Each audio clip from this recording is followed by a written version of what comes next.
Timeline, 5000 ans d'histoire, Richard Fremder. Puis vous avez Coricancha, le temple du soleil, le fameux temple du soleil, le cœur de Cusco, là où il y a maintenant le couvent Santo Domingo, est construit dessus. On y conservait des plaques d'or, des statues solaires, un vaste calendrier rituel. C'est le point zéro, si vous voulez, du monde Inca, le centre cosmique, en fait, depuis lequel on mesurait les routes, les frontières, les provinces. Donc Cusco, comme je vous ai dit, c'est une vision, c'est une idée, c'est aussi une idée politique. C'est l'axe du Tawantinsuyu. C'est pas seulement donc une capitale, c'est tout un système. Les Incas conçoivent leur empire comme une étoile à 4 branches, les 4 Suyu qui partent de Cusco. Donc le Chinchayusu, le Kuntisuyu, le Kulasuyu et j'aurais dû noter ça mieux, et l'Antinsuyu, voilà, donc le Tawantinsuyu, donc les 4 bandes réunies, c'est ça que ça veut dire. Les routes principales, les Capannan, partent toutes de Cusco. C'est intéressant d'ailleurs, hein, ça n'a rien à voir avec les langues, les autres langues, hein, aztèques, etc. C'est très très étonnant. Là, il y a beaucoup de cas de cette sonorité K, alors que chez les Aztèques, il y a beaucoup de X, donc c'est assez étonnant. Pourquoi j'ai pas encore fait ce travail sur les langues, ça devrait être intéressant de voir ça, tiens d'ailleurs. Donc les routes principales, je disais, de Capannan partent toutes de Cusco, hein. Vous avez les rites majeurs qui convergent, les momies royales qui y résident, et les peuples annexés qui y sont convoqués, donc c'est vraiment une capitale qu'on appelle centripète, c'est-à-dire que tout y revient. Cusco est donc un monde en soi, une ville qui unit le sacré et le politique, les vivants et les morts, les montagnes et la vallée, les anciens rois et le souverain régnant. C'est pas une capitale administrative comme Rome, c'est ni une capitale économique comme Tenochtitlan, c'est une capitale rituelle, un théâtre, vraiment j'insiste, un théâtre de pouvoir, un cœur symbolique. C'est depuis ce centre que les Incas pensent leur empire. Et c'est ce centre qui permet d'intégrer des milliers de communautés, de langues et de milieux naturels dans un seul système cohérent. Mais alors, on peut se poser la question, comment ce système fonctionne-t-il vraiment ? Comment un empire aussi éclaté, aussi vertical, aussi divers, a-t-il pu être gouverné ? C'est ce qu'on va voir dans un instant. Chaque empire a besoin d'un réseau pour fonctionner. Rome avait ses colonies, la Chine impériale avait ses commanderies, les Aztèques entretenaient un système de cités tributaires, vous vous souvenez ? Eh bien les Incas, eux, inventent quelque chose de différent, de profondément original, les capitales provinciales. Ce sont des centres monumentaux, entièrement créés ou remodelés pour incarner la présence de l'État au cœur des territoires conquis. Et ces villes ne sont pas des copies de Cusco, ni des centres d'exploitation économique, c'est des outils politiques, des lieux où se négocie la loyauté, où se montre la générosité impériale, où s'exerce le prestige du souverain. Ces capitales sont essentielles pour comprendre justement comment les Incas réussissent à administrer un territoire qui sinon serait impossible à contrôler. Près de 4000 km du nord au sud, je le rappelle, des dizaines de peuples différents, des climats totalement opposés et des langues multiples aussi. Les capitales provinciales ne sont pas seulement des lieux d'administration, elles sont des scènes de théâtre politique.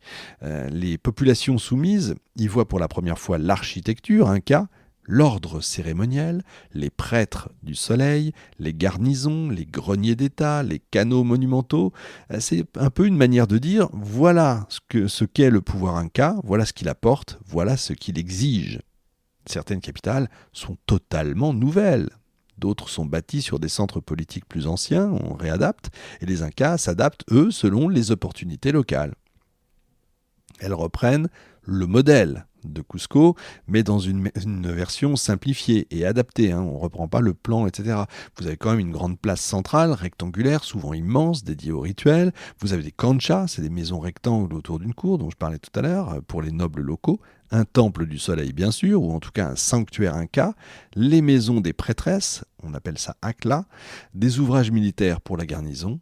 Des greniers, kulkas, massifs pour stocker la production locale, et des résidences bien sûr pour l'Inca. Au moment de ses tournées annuelles, bien sûr l'Inca doit absolument bouger, on doit le voir.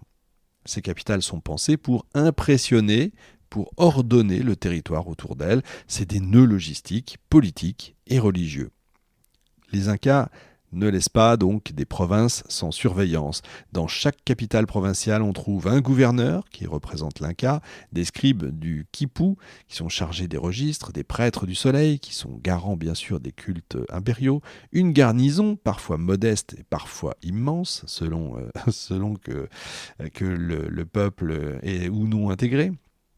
Et puis les fonctionnaires qui sont chargés des recensements, des stocks, des corvées, des travaux bien sûr.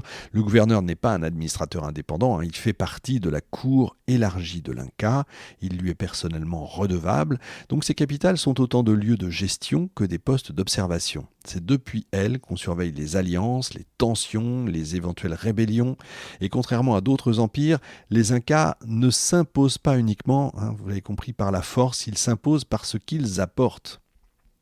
Dans ces capitales, au moment des grandes cérémonies, l'État offre de la nourriture en quantité, distribue de la chicha, c'est de la bière de maïs, ne pensez pas à autre chose. Il fournit des vêtements, des outils, des animaux, il organise des fêtes et des banquets, il accorde des privilèges aussi aux chefs loyaux. Cette générosité n'est évidemment pas désintéressée, ça crée une dette symbolique, si vous voulez, un lien de fidélité qui garantit la paix du territoire. Les chefs locaux, honorés, nourris, bien traités, ont tout intérêt à rester dans la sphère Inca. Je vous parlais de la mafia, franchement, on pourrait quand même s'en inspirer. Huanaco Pampa, c'est l'un des plus grands centres provinciaux Incas. Situé sur un plateau de 3650 mètres, Huanaco Pampa, c'est un immense centre cérémoniel et administratif, dominé par une place de 550 mètres sur 350. Vous voyez, c'est la taille du truc quand même. Une seule place fait presque 20 hectares. C'est un espace qui est quand même plus grand, si vous voulez, que la place rouge de Moscou ou que les centres de beaucoup de villes européennes. Autour de cette place, on y trouve le palais royal, quand l'Inca séjourne lors de ses tournées, les canchas, les bâtiments administratifs, un gigantesque ensemble de quasi 500 greniers et un temple du soleil. Huanaco Pampa n'est pas un lieu d'habitation dense, c'est un lieu d'assemblée, un espace rituel et politique dédié aux grandes cérémonies régionales. Les experts pensent qu'il pouvait accueillir 25 000 à 30 000 personnes pendant les grandes fêtes. Enfin, faut voir ça. 30 000 personnes, on est quasiment au Parc des Princes, quoi. C'est énorme. Les capitales provinciales sont conçues pour les cérémonies et ces cérémonies sont des instruments politiques essentiels. Dans ces villes, l'Inca reçoit les chefs locaux quand il vient, il confirme les privilèges, il distribue des cadeaux, il tranche les litiges, il récompense les guerriers, il supervise les travaux collectifs. On a ça aussi chez nous avec les rois mérovingiens, carolingiens, etc. C'est aussi là qu'on accomplit les grands rites du calendrier, sur le modèle de ceux de Cusco. La fête dans l'Empire Inca n'est pas un simple divertissement, c'est un outil de gouvernement. Et les Incas ont compris une chose fondamentale, on ne gouverne pas, un peuple en détruisant ses traditions. Dans les capitales provinciales, les dieux locaux ne sont pas supprimés. Les chefs locaux gardent leurs attributs. Les traditions restent vivantes. Ça, c'est assez incroyable. On ajoute, en fait, si vous voulez, simplement le culte du soleil, des ancêtres incas et des rites impériaux. L'État superpose plutôt qu'il ne remplace. Vous voyez, contrairement à ce qu'a fait la religion catholique, la religion chrétienne, donc elle a très souvent ce qu'on appelle le syncrétisme, on a mis à la place de, c'est-à-dire on a mis une église là où il y avait un temple, et puis on a rasé le temple évidemment, on a complètement évacué les anciens dieux pour ne mettre que le dieu chrétien. Là, pas du tout. Superpose plutôt qu'il ne remplace. Eh bien, ce mélange contrôle central plus tradition locale, c'est ça qui produit une stabilité remarquable. Parce qu'évidemment, dans ces cas-là, il n'y a pas de négation de ce qu'il y avait avant, ce qui fait que ça ne détruit pas les coutumes locales. Les capitales provinciales se trouvent toujours sur les grandes routes impériales, les Capacnan, qui relient chaque partie du Tawantinsuyu. Elles servent de relais, de centre de redistribution, de hub administratif et de point de ravitaillement pour l'armée. Timeline, 5000 ans d'histoire, Richard Fremder.